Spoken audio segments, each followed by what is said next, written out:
In chapter 18, we will talk about thermodynamics and equilibrium, and we will study 3 laws of thermodynamics. But first of all, what is thermodynamics? Thermodynamics is the study of heat or any other forms of energy which is involved in chemical or physical processes. So we need to know this description, which is thermodynamics. There are 3 laws in thermodynamics that we are going to go over them. First law of thermodynamics.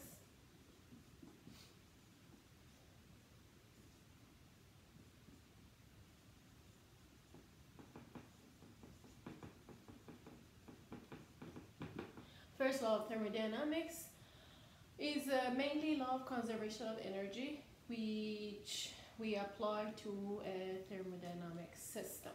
So it talks about it's basically law of conservation of energy. Energy is not created nor destroyed, but it changes from one form to another form.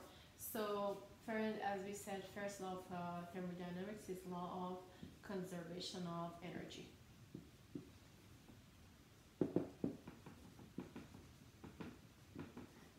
Then let's remember what we had in Chem 1, and you have it still in your chapter 6 of your book. Anytime you need a refreshment, you need to go and study.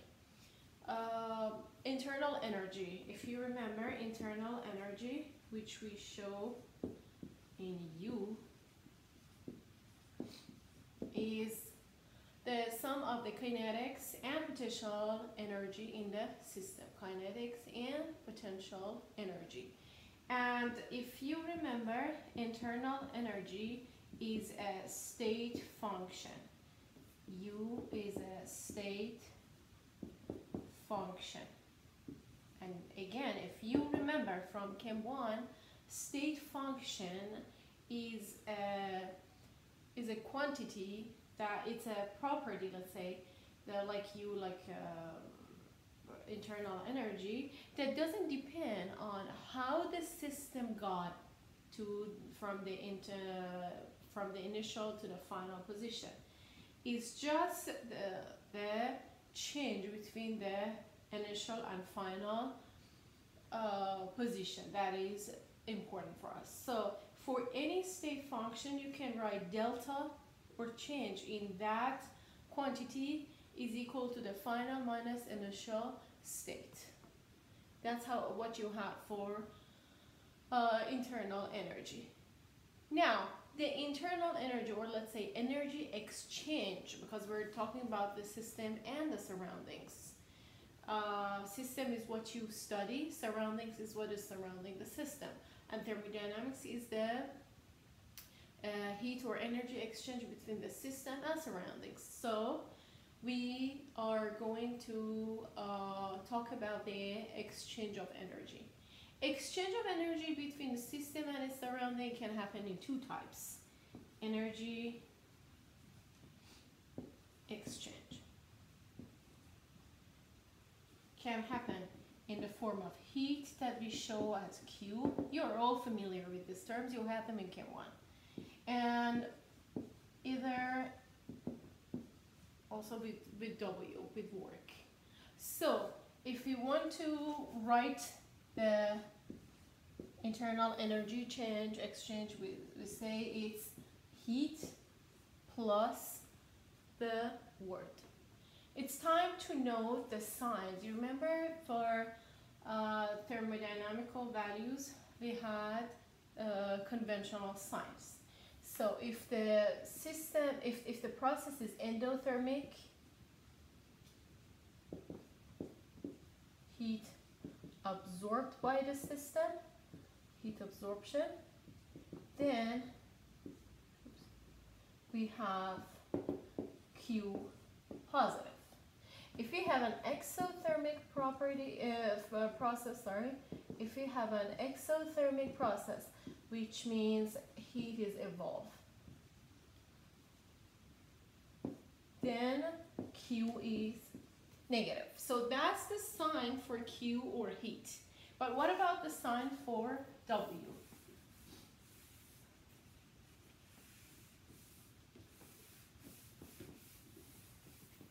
the sign for W. Let's consider W as minus P delta V. You had it in chapter 6. And we always assume we are talking about the cylinder. So, if this system is expanding, so means delta V is expansion. Expansion means delta V is positive, right? So what would be minus delta V? Minus delta V, which is W, is going to be negative, right? So where the system expansion, W is negative. But if you compress this cylinder, if you put exert some pressure on it, then you will have for the compression.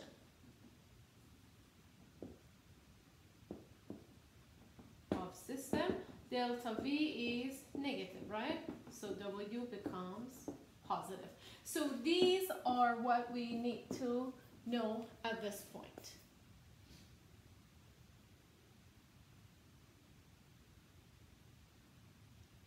We're still in first law of thermodynamics.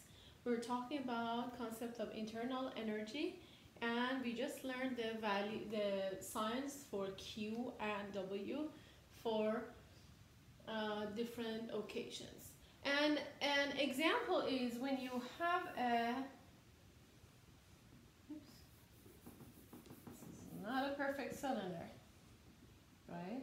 So when you say you have some HCl and zinc, you have this example in your PowerPoint slides, and let's say this is your cylinder. So zinc and HCl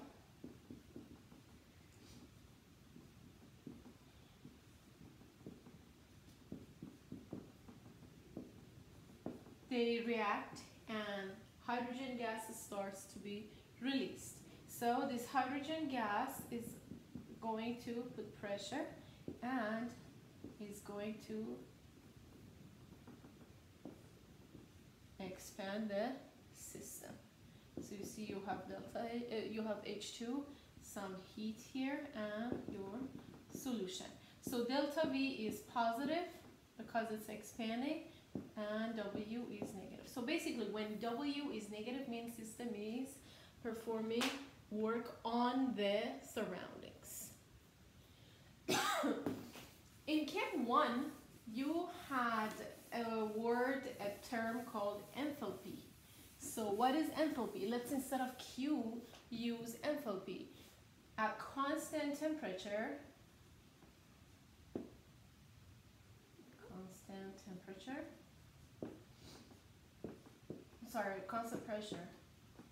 constant pressure, you can say Q at constant pressure, you can call it enthalpy, or because we needed to measure the enthalpy of the systems, we call it enthalpy change. Then, instead of first law of thermodynamics that we said is Q minus delta P minus P delta V, then you can say Q, instead of QP, you will say delta U is delta H minus P delta V. So this is a mathematical format for first law of thermodynamics, which will be given in the exam. So in the chemical reactions, we need to find out why a reaction goes in a particular direction, from reactants to products or vice versa. So we need to find out which reaction is spontaneous. So what is a spontaneous reaction? The spontaneous reactions, they just go by themselves, like they occur by themselves and do not require any force or energy. And they go until they reach the equilibrium. So they occur by themselves.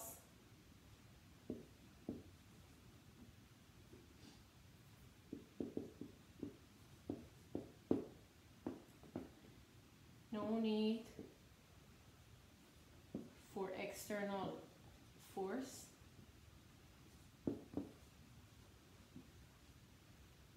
And it continues until it reaches equilibrium.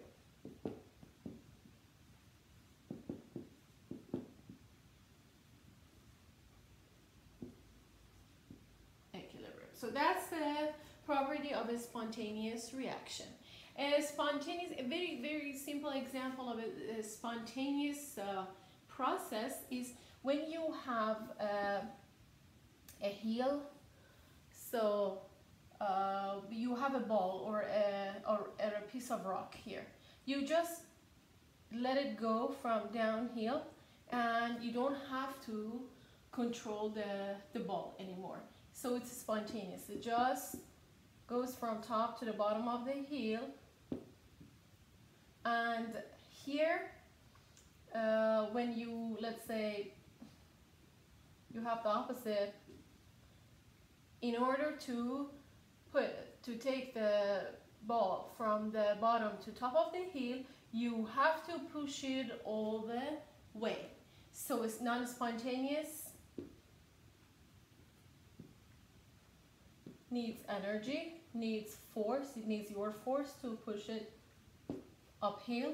But for a spontaneous, you just need to stay and watch. So, because with what we have learned so far, we just had work, we had heat and enthalpy.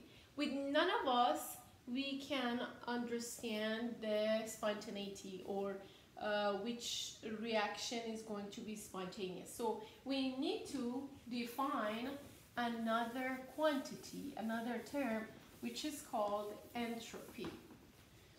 Entropy or disorder. Entropy, whenever you hear entropy, you recall disorder. It should remind you of disorder. The letter for entropy is S. Entropy is a thermodynamical quantity, and it's a measure of how the disorder is going to happen, or how dispersed the energy of a system should be among all the different ways that system can contain energy. So basically, in a very simple word, we can say entropy is disorder. So, for example, when you have a cup of coffee,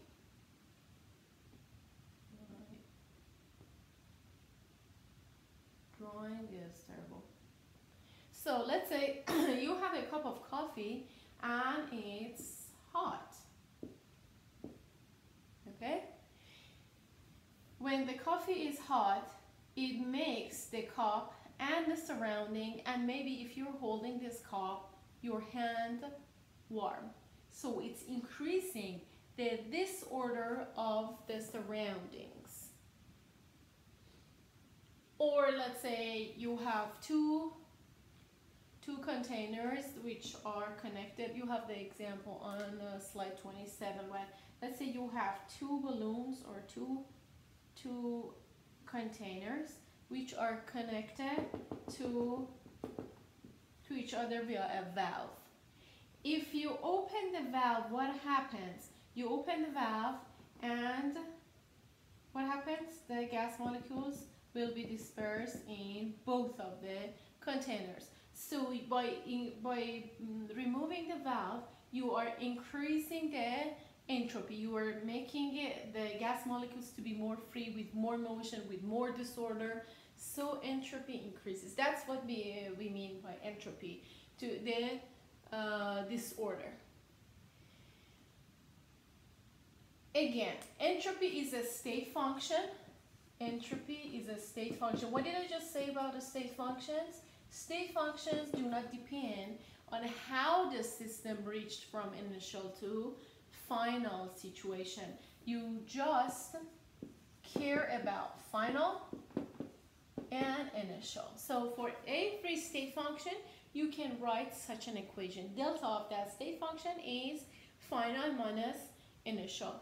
And entropy is a state function. Also, if you want to know more about entropy, entropy is an extensive property. Entropy is an extensive, I hope you'll be able to read it, extensive property.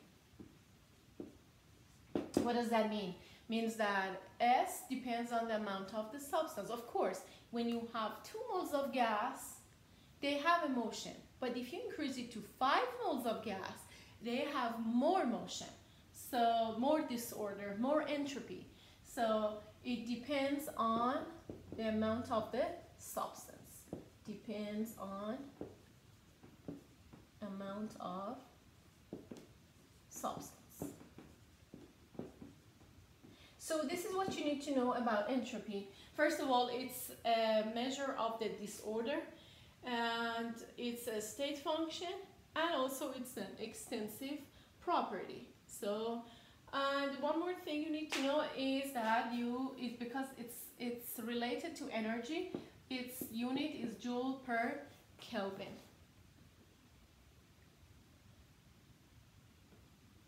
So it's time to move towards the second law of thermodynamics. Second law of thermodynamics says that the entropy of the system and its surroundings always increases in a spontaneous reaction. So in a spontaneous reactions all around the universe, the entropy is constantly increasing. Second law of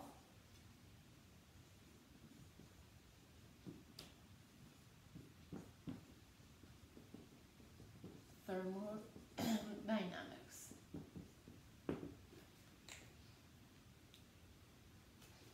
Entropy of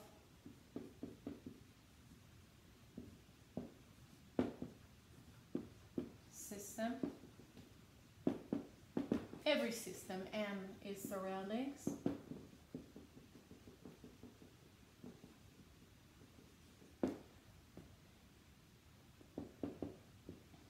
is constantly increasing, but not for every process, for a spontaneous process, for the processes that happen by themselves.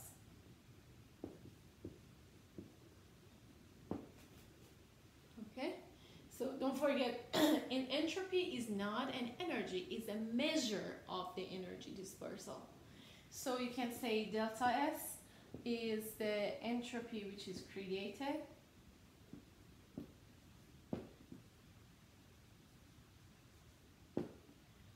plus Q over T. Don't worry about this formula, you literally are not going to work on it. And for a spontaneous process, delta S is bigger than Q over T.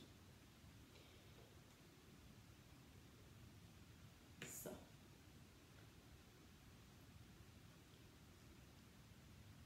let's move towards an example.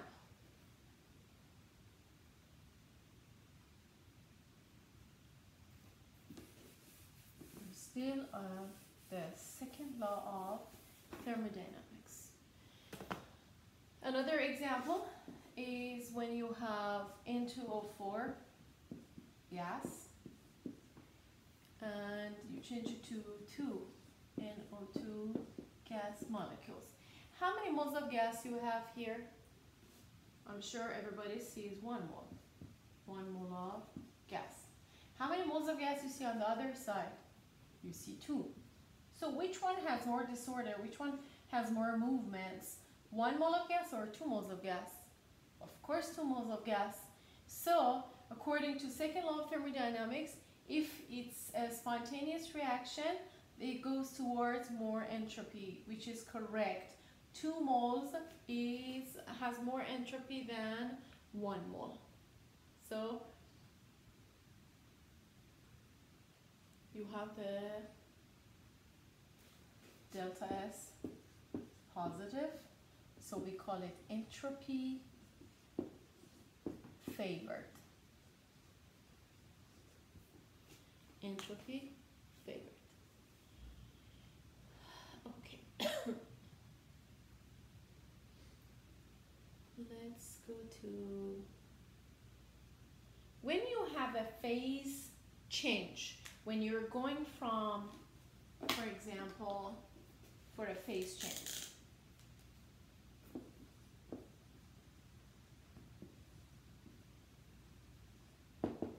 For a phase change like solid to liquid or liquid to gas, then delta S is going to be Q over T, because there is very, very low temperature change at a phase change.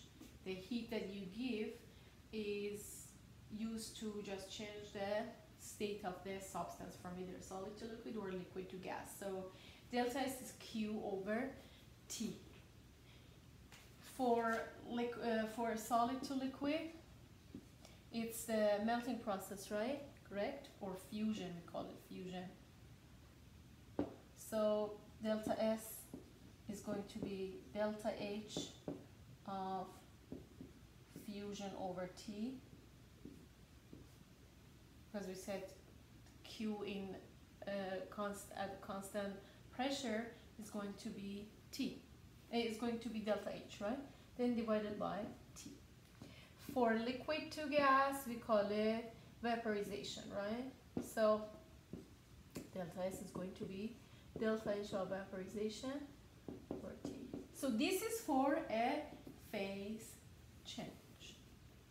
Okay, so for a phase change, because we have a very low or almost zero phase change, then we have a temperature change, then delta S is equal to Q over T. Okay, let's move towards an example about how to apply what we learned about entropy on our calculations. Slide number 42. Acetone is a volatile liquid solvent. You can write its formula, you can write its name, or just write down liquid. It's volatile. Acetone is what we remove the nail polish with. So it's very, very volatile. It is used in nail polish, for example. The standard enthalpy of formation,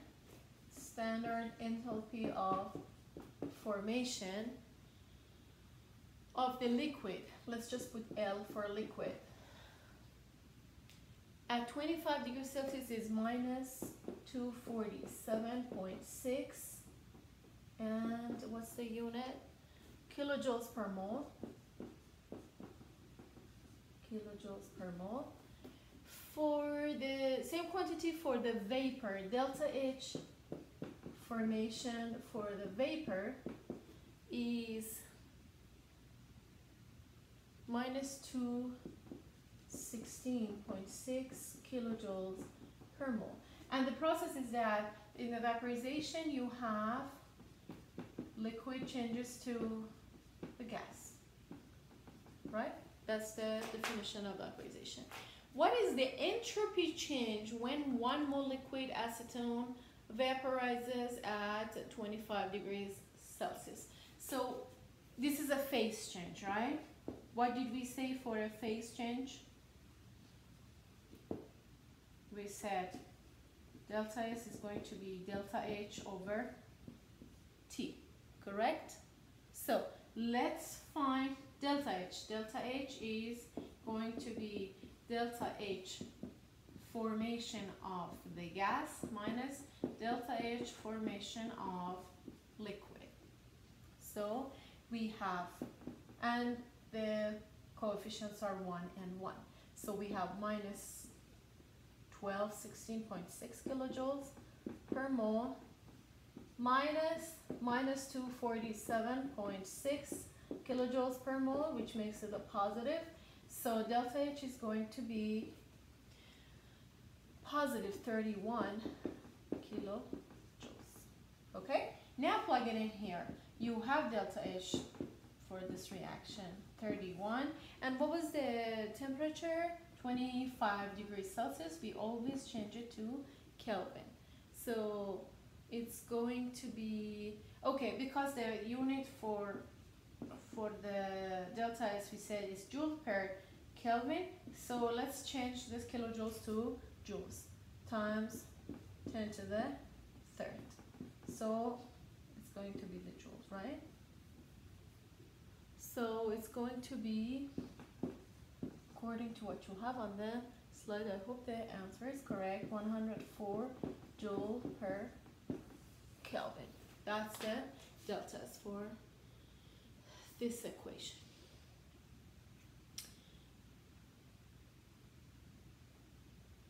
So another thing about the spontaneous reactions as far as the enthalpy is, we said for a spontaneous reaction, you remember we said delta S is more than Q over T.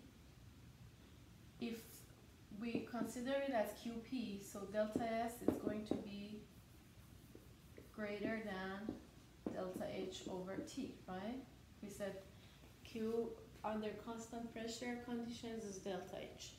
So if you cross multiply, T delta S is more than delta H, or delta H minus T delta S, you take it to the other side, is going to be less than 0. So that's for a spontaneous reaction. Spontaneous reaction, if you need to apply it. And it's time to introduce the third law of thermodynamics.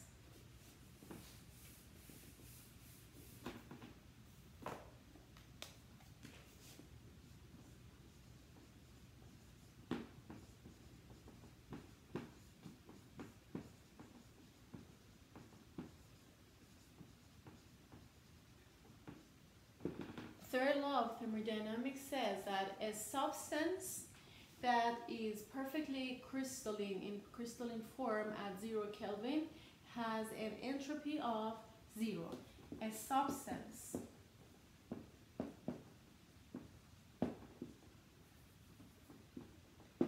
in crystalline form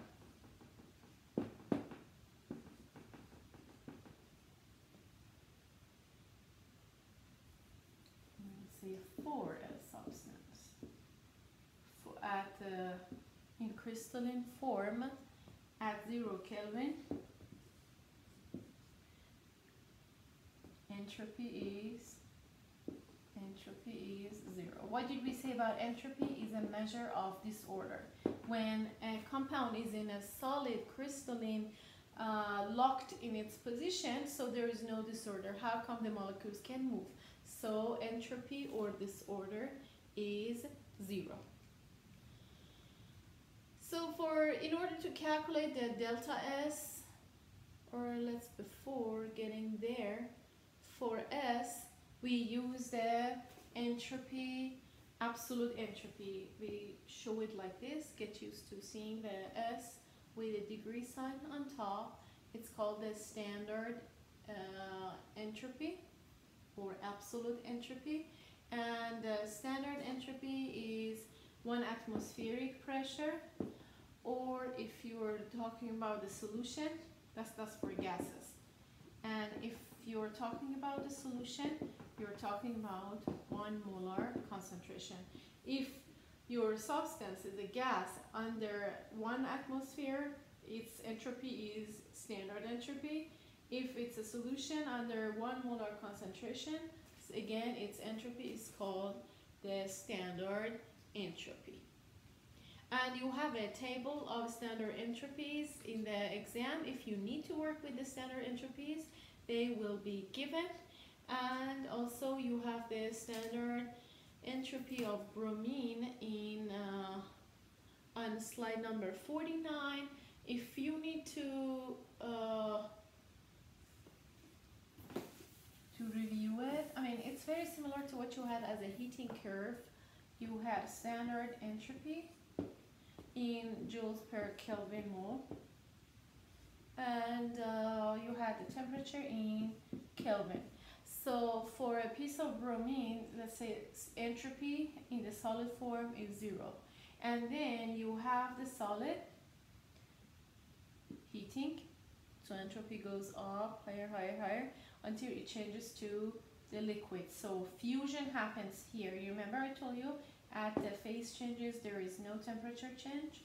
The entire energy is used to change the state of the energy or the shape of the energy. Then you have liquid. For the liquid, the entropy goes up, and then you have the vaporization. Again, entropy of vaporization goes up, but the temperature does not go up. And then you will have the gas. It's very similar to what you had as the heating curve. Okay, you have a lot to study. These are the basic or fundamental concepts about entropy that we introduced. You did not have entropy in Chem 1. So work on entropy. In the next video, we will work more on the calculations of entropy, and then at the end, we will introduce a new concept which is called Gibbs free energy.